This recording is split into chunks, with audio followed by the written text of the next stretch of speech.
இன்றைய நிகழ்வினுடைய தொடக்கமாக கவிதை வாசிப்பு தொடங்க இருக்கிறது.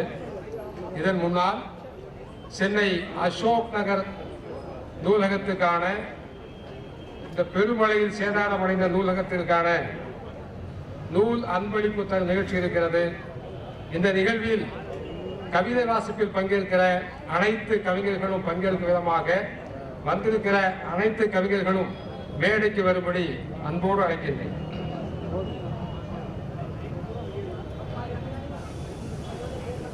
கவிஞர் ஈரோடு தமிழன்பன், நேசமித்திரன், மனுஷி, தமிழ் மணவாளன், நரன், முபின் சாத்திகா, அமீர் அப்பாஸ், நாவே அருள், அகர முதல்வன், தா ஜீவலட்சுமி, கனிமொழி ஜி, கலைமணிமுடி, மனுஷி, சா விசயலட்சுமி, ஆண்டாள் பிரியதர்ஷினி